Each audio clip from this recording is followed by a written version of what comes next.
All right, friend, today's episode is one that's super important to us because it's kind of why the Freedom Parents exist, and it revolves around really being intentional parents in every way, not just education, although we'll dive into that a lot. But I wanted to, one, question ourselves, and I wonder if you're willing to question yourself too. Are you really intentionally putting your kids into the environment that you think they're going to grow and prosper the most, even when it comes to their education? So let's dive into this conversation.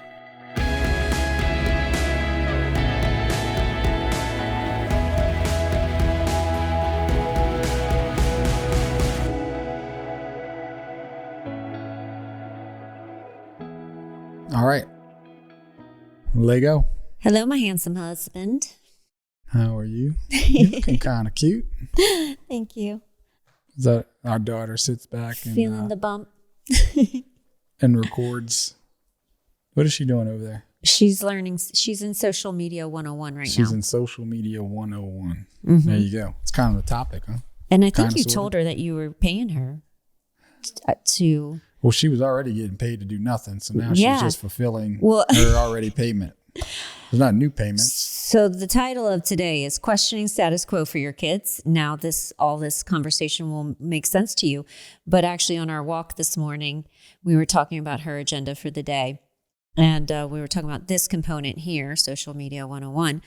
And I told her, I was like, you do realize Dad did say he was going to pay you for this, right? And she said, oh, yeah, he said he was. I said, you do realize you're just an apprentice right now. And I was going to say, I don't pay for you to learn on the job. She goes, what does that mean? I said, well, an apprentice typically goes to a job to learn a skill set for free. They give their time so that they can go learn.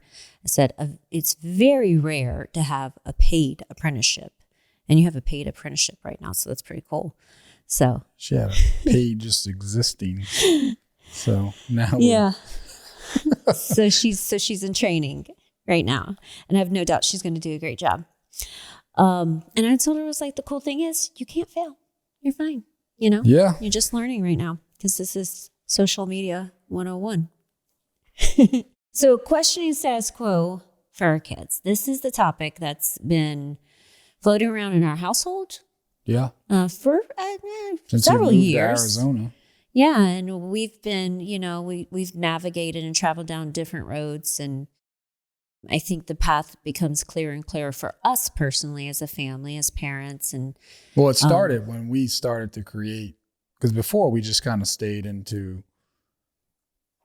what was status quo, right, like you said. But then as we began to create the life that we created and that freedom, we started looking and being like, hey, wait a minute. Is this really what we want? Yeah, just because it was done that way doesn't mean it has to always be done that way, right? And that's when we start exploring it.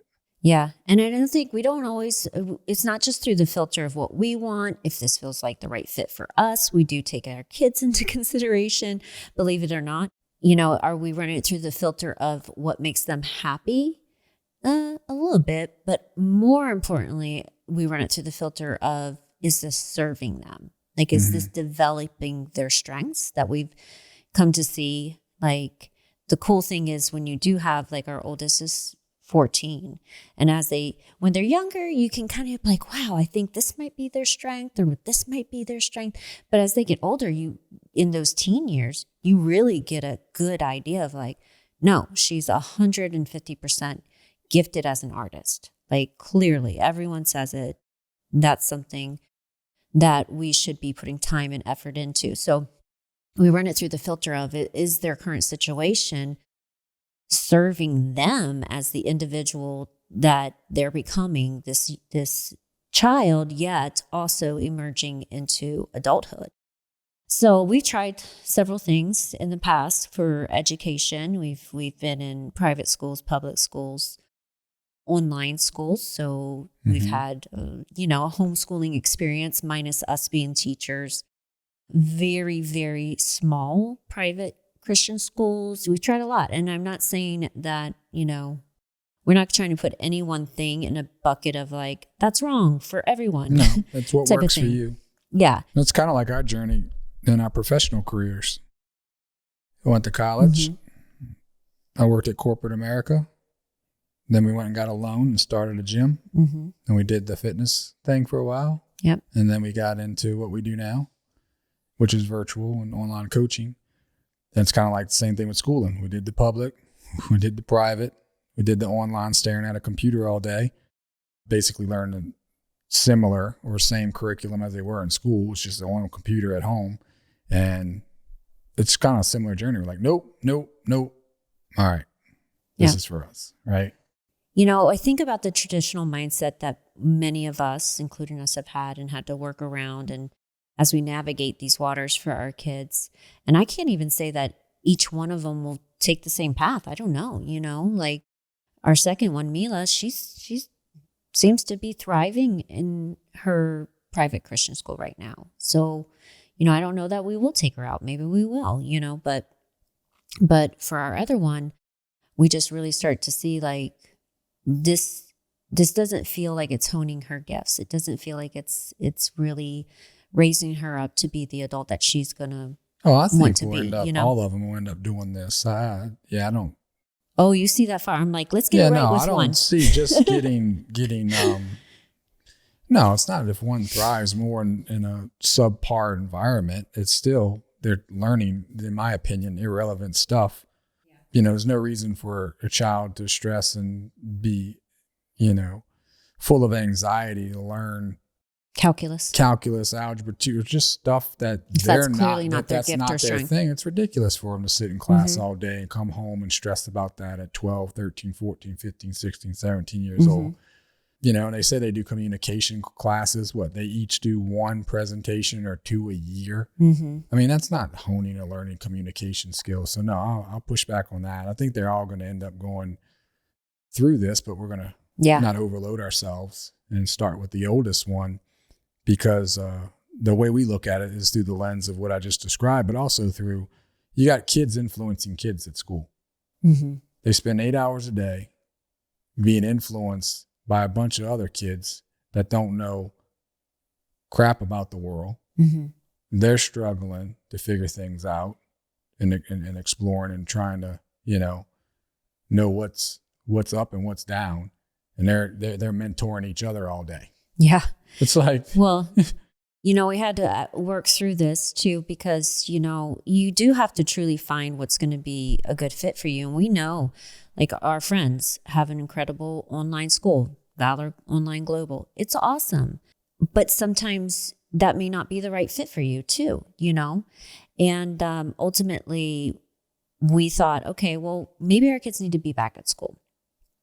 And thinking that they needed to be around more kids or that they were bored, when in reality, they just weren't really gravitating to the online portion. I thought they'd love it, but they just were not. No, we're wanting to do the opposite. We don't want our kids staring at a computer all day. Being on the computer. So we did go back to private Christian school, and then we found out what you just said. And it's interesting because actually I think it was either June or July, we were recording and talking to our friends and podcast managers and Danny and Brianne, who are now homeschooling their kids also.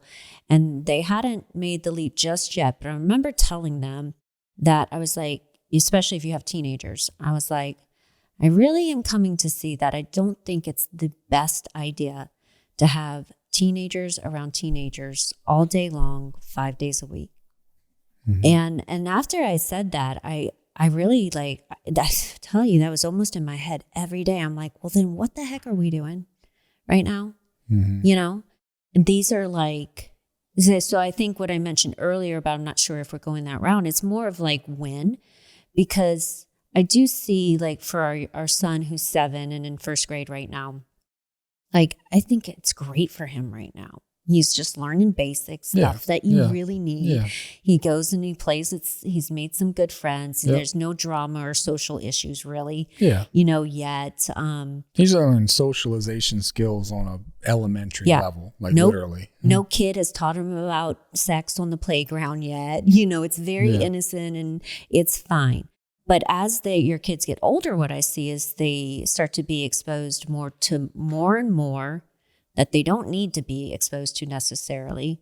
And really, I think we start thinking that as our kids get older, they need less of us. And someone, I forget, I would love to give them credit for this, but someone told me recently, a few months ago, they're like, no, as your kids get older, they're like, your teenagers need you more. And so I said, well, if our teenagers shouldn't be spending most of their time every week with other teenagers, who should they be spending their time with? Us, you know? And then it goes all back full circle to why we call this show The Freedom Parents. Is what we set out to create for ourselves, is what the Freedom Parents means to us, is that we have and can built our life around what matters most to us. And our kids matter a whole heck of a lot to us. Yeah. And I'll be honest, I got into a season where, we were so busy, I just almost felt like, one, I wasn't going to be capable enough to pull this off. And two, that I didn't have the time. But my biggest thing that I'm so grateful we have created is time freedom. Right. Because too often, we just get caught into that rut of, just because it's been that way doesn't mean it has to be that way. Yeah. And that's kind of what I told you. That was a discussion. I was like, who says it has to be that way? Oh, that's what everyone tells you. Yeah. You go to elementary school, you go to middle school, you go into high school, and then you go into college. And it's like, and then you get a job, and then you get your benefits, and you get your 401k, and then you live your little white picket fence. No. No. Well, you finished college. I have some college. Both of us were great students in high school, and you sometimes in college, and me sometimes. You came back around, I did, and I was just like, screw this. I'm going to go start making money. But like, I made either I was straight A student, or I was mostly A's and B's throughout my whole career as a student. And you were the same. And ultimately, so I'd say that it was like we took the traditional path. And you went to college and you got your degree, and I went to some college, and ultimately still decided, even though we were good students, I still decided it wasn't for me, And so that typical construct of that box that every single kid is being put through, whether you're a public school system or your private school system, that's like, well, we went through it and we also excelled, actually, and we still went in a different direction. Yeah. So a lot of this is like, so much of it is fear-based. We're afraid, one, we won't set our kids up for college. We won't set them, and maybe you don't believe in college. You're like, well, they don't have to go, but I want them to have the opportunity to go if they want to. Okay. So that's something that keeps parents in fear and in the system. There's I want them to be a child. I want them to have a childhood. And I even thought that again, as we reapproach this again for our daughter, because I'm like, well, I do want her to, have those things. What is that, Sam? What is it you're so afraid that her life, her childhood, her teen years would be less than if she doesn't have? I'm like, well, school dances. And then I had to think about my own school dances. Only one of them, I actually went with a guy that I wanted to go with, and that was you for my prom. And then at that was probably pretty miserable for you because you were 4 years older than me and everyone else there. And I said, well, is that going to ruin her life? Like, sure, did I have a little fun at those dances? Sure. But it was never actually what I thought it would be, No. And sometimes brought some heartache, to be honest. Sports. Who says your kids have to do sports in a school? Oh, I'll watch that. Just destroy. I used to watch people come to the gym, and that was their world, was competitive soccer. It's more of the this parents' guy's identity. Name was Alan, and he'd walk in. I'd be like, hey, how was your weekend? He'd be like, soccer. This was like 5 years of training him, and he was just like, my life is soccer.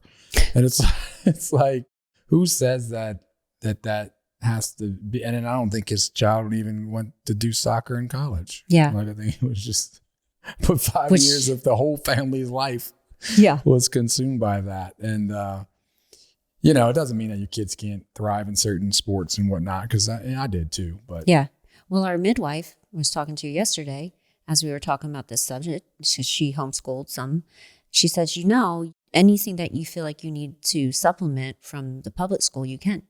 Yeah, exactly. She's like, subjects, sports. And probably at a higher level too, Mm-hmm. be honest, because you get to pick and choose the whatever, the teacher or the whatever for that whatever said sport or said whatever course that it is. You're not just stuck with, because that's the district you're in or that's the school you go to. So it's kind of like a la carte. But I just think them going to school, our decision with them going to school to learn stuff that's irrelevant just because that's the way it's been, just didn't flow with us. Like we were talking about, there's no reason why they should go to school for 8 hours, be stressed out, learn a bunch of crap that they're not going to use, and then come home and have to do homework and be responsible for pulling their hair out for another hour or two when they get home. Which is sad because I just want to spend time with them. That's ridiculous. At 40-something years old, I'm calling bullshit on that. Amen to that. I'm like, we send our kids to school all day long. And then it's not going to, the level of stress doesn't matter. We have Stellan who comes home with, it's a small packet and it's simple for his age, but it's about a page a night and it causes him stress when all he wants to do is come home after a long day at school and just chill. Yeah. And to be honest, that's all I want to do. He's got another 80 years to to learn his alphabet or whatever. He learned to read or whatever. He'll be fine. He'll learn it. And that's the same level of stress for him as it is our 12-year-old, as it is our 14-year-old. And I just don't think you're talking about wanting your kids to have a childhood, but I'm like, I don't call that childhood. Yeah. Yeah. So then you do all that and then it's the rush them into college. And a lot of parents are living their shortcomings or their dreams through their kids by really having them excel in some sport or really having them or go to get college the good grades to go to college. And college it used to be, some people just don't need to go to college. Actually, most people don't need to go to college. That is a scam in itself. I believe Charlie Kirk, I haven't read the book yet, but it's interesting because I've been calling it a scam for some time. And I'm someone who has a degree too. So you could say, he's just bitter because he ain't got no, I got a degree. I'm telling you, it's a scam. They actually interviewed a group of people that went to Ivy League schools too. And I watched it and they were asking them, hey, what was the most important thing you got out of college? And they were like, everyone was the social connections. The social I didn't even get that. But now I'm not saying like there's that 5% that probably need to go. Like if they want to get into the medical field or they want to be a lawyer, they want to be an engineer, then you're going to have to do that. And then there's the people that say, well, kids don't know what they want to do anyway. I didn't know what I wanted to really do till I was 25, 26 years old. Guess what? College will always take your money. Yeah. They will always you can take always your go to college. money. Like you knew a doctor. Yeah, my family doctor, actually, he dropped out of high school, worked offshore for a few years, decided it wasn't for him, went and got his GED, then put himself through college and med school. And he's like, I'm a little older than all the other doctors that got started out, but it didn't matter over time, Exactly. And I just really think that's something actually as parents, we're so much trying to decide the fate of our children, and you can't. Well, that's just another one of the, I don't know what to call it, for lack of a better word. I'll just say one of the lies or the myths is that, college was designed for a purpose. And it used to be you would trade time to elevate. In that short period of time, you would then elevate yourself up to a higher pay grade, right, in a career. That used to be true many, many years ago. That is not true anymore. Yeah. It just is not true. Like I personally would rather hire someone who has more skills, more experience in said job I'm hiring for than for someone with no experience, no skills, or less because they got a degree in home ec. Like it's you got it. So you got your degree in home ec or social studies or I don't know, name some bull crap, journalism, political science or whatever, communication, and now you're trying to get a job at a tech company or psychology, or it's ridiculous, and you're $50,000 or $100,000 in debt. Meanwhile, you take someone who didn't go that route and they started learning skills and getting real life experiences in communication and sales and writing and whatever, right? And what they thrive in, like our daughter in art or whatever. In 4 years, she won't be in debt. She'll have 4 more years of skills and experience in real life, right? She'll know how to communicate with adults in life. She'll know how to, like she's going with me in 2 weeks or next week or 2 weeks to fly to Tennessee. She's going to navigate us around the airport and make sure we make our connections in that, because I want her to be able to have that skill. You know, she's going to come to some speaking engagements that I have on the while we're there too. And she's going to see how all that works at 14 and a half years old. I mean, these are skills that she's going to be so far ahead, in my opinion, than the ones that are, you know, cheating and struggling. Learning on, theory, but not application. Right. It's just, you know, and for some people that'll hear this, they'll cringe because they're stuck in their dogma thinking and have been bought and paid for the dogma that the government and the education systems vomited on them for years, kind of like I did too. I ate it up too. I ate it up like cornflakes, all the same, and did the high school and went to college and got in debt and paid all that. And yeah, we're not going to do that. Yeah. We don't have to. Now, if they want to, they can. And if it, like I said, college is always ready to take your money. Yeah, exactly. And you know what? If we fall short as high school teachers, there's always a GED. There's always a GED, whatever that's for. I just want to kind of expand on this a little bit too, because there's because I've heard a lot of this stuff, because again, this isn't actually our first round with homeschooling. It's our first round with building our own curriculum though. And I'm excited about that. It's for like all the reasons you just said, but a lot of people will be thinking, but you can't put your kids in the bubble. And I'm like, the F I can't. Because you know why? You can either intentionally shelter your kids from things that they don't need to expose to, or you can just be the parent that throws up their hands and be like, I can't protect them from everything, or I can't shelter them from everything. And then just let everything go to work on their poor little sweet formative brains while their prefrontal cortex is shut off, because literally it's learning how to become, their whole brain is becoming an adult brain right now. And you can let the hours of TikTok and YouTube shorts and friends that are questioning their identities and all the things, you can let all that just flow in there, because you can't put them in a bubble. Yeah, but I'm going to push back on that, because actually they are in a bubble. They go to the same school with the same kids in the same classes. That's a bubble. Well, we're talking about putting them in. We're talking about putting our kid in like an improv class to learn communication skills from one of our speaking coaches' friends. We're talking about, I want to put her in things so she learns self-defense. I want to put her in some tech courses so she understands the 21st century way of doing business. I want to put her in specific art classes to enhance her talent. I want to put her, she's going to be traveling with us around with adults and learn how to adult. I mean, it's exactly, you no bubble. You put your kids in a bubble. They put theirs you just didn't choose what bubble and you're we have put ours in a bubble too. So this isn't, I'm just. No, so whether you like it or not, because again, if you do send your kids to school, they are going to a bubble experience 5 days a week, 7 hours a day. You know, that's going to be the bulk of their childhood, teenage year experience. So just be aware of what you are selecting, you know. Because I don't want to sound like we're attacking people that continue to go to school. But just don't live in fear. Exactly. You know, like if you are starting to, and to be honest, I was kind of living in some fear. Like, what am I taking away from them if I don't send them back to school? Or what experiences won't they have? Where will I fall short, or the system I choose fall short in the education they might need? You know, and it's just taken us this time to kind of have an older one, you know, in the teen years to be like, those are all really irrational fears. Yeah, I would rather have more influence over what's put into her mind and surround her with people who are great that I hand select to have influence over her and molding her to be something great and her God-given potential to come out, than to just kind of like throw it in a pot and then we'll hope for the best. Yeah. That's what you're kind of doing. And you go to school, you're just kind of throwing them in there and saying, oh, I don't know this teacher from Adam.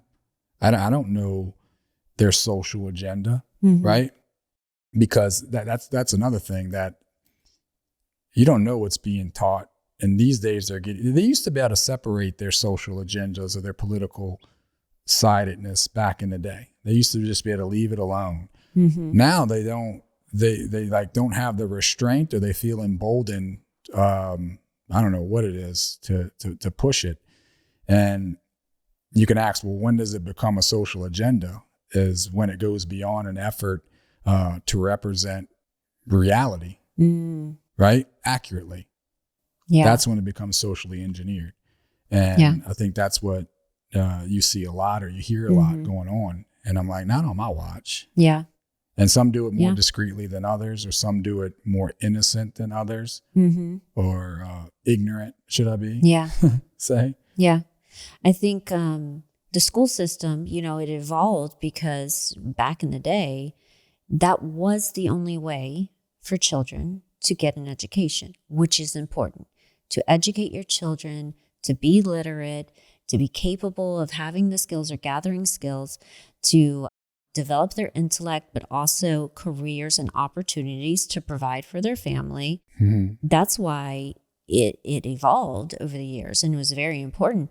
But we look at now, like if you think about what you were studying in college, and I think about what I was studying, I started off the pre-med route that didn't last for long. And then I switched in my second year to kinesiology. And the best thing I got from my college experience was realizing I didn't have to finish college to be a personal trainer and start making money. Well, I was going to say, well, let me add to that. I remember when I got a job at a corporation, I went through the MTP program, Energy program. There's no one asked for my transcript. Wow. They just asked for a Were resume. you kind of bummed? They asked for, well, it was just kind of like, I was like, why did I go through this? I just had my resume, and I put that I graduated college, but no one ever asked to confirm it. Right. You know what I'm saying? It's like, what's the point?